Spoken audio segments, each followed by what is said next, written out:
আসসালামু আলাইকুম ওয়া রাহমাতুল্লাহি ওয়া বারাকাতুহু। আমি অ্যাডভোকেট মোহাম্মদ শফিকুল চৌধুরী এরশাদ। আজকে 30শে ডিসেম্বর, বাংলাদেশের আকাশে কালো মেঘ, বাংলাদেশের কোটি কোটি মানুষ শোকাহত। দেশ নেত্রী, অন্যের সাথে আপোষহীন নেত্রী, দেশ মাটি ও মানুষের নেত্রী,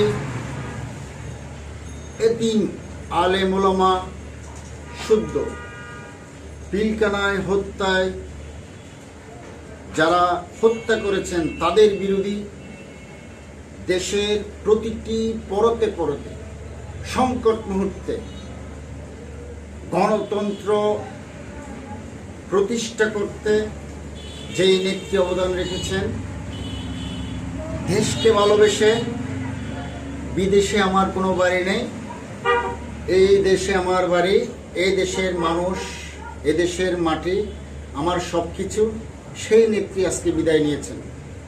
আজকের এই ভিডিও বার্তা থেকে ঢাকার উদ্দেশ্যে মানুষ পঙ্গপালের মতো জানাজার উদ্দেশ্যে রওনা দিচ্ছেন। আমি ইতিমধ্যে খবর পেয়েছি ঢাকায় ঢুকতে খুব বেশি সমস্যা হচ্ছে। আচ্ছা, যাই হোক, আমরা দেশের বিভিন্ন জায়গায় অসংখ্য গায়েবানা জানাজা হবে। কেউ কেউ একটি গুজব চড়াচ্ছেন যে বেগম খালেদা জিয়া আপোষহীন নেত্রী আরও গত কয়েকদিন আগে মৃত্যুবরণ করেছেন। তারেক জিয়াকে আনার জন্য বা একটি সময় সুযোগ করে কালক্ষেপণ করে এটা প্রকাশ করা হচ্ছে। আমি তার তীব্র নিন্দা জানাই। আপনারা গতকালও তারেক রহমানের যেই বক্তব্য, হাসি খুশি চেহারা পরশুদিন দেখেছেন, কিন্তু আজকে ভোর 6টার পরে তারেক রহমানের চেহারায়, আরে ভাই, যার মা সে জানে।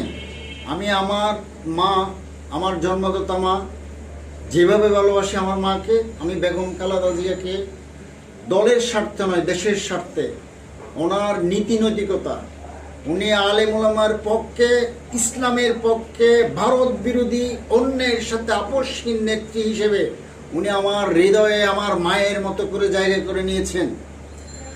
ভোর 6টার পরে যখন আমার মোবাইল বেল বাজতেছে, আমার বন্ধুরা আমাকে যখন ফোন দিছে, আমি যখন প্রথমে শুনেছি, দীর্ঘ আধা ঘন্টা 1 ঘন্টা আমি কান্নায় ভেঙে পড়েছি। আজকে সারাদিন আমি কাজকর্ম কিছুই করতে পারিনি।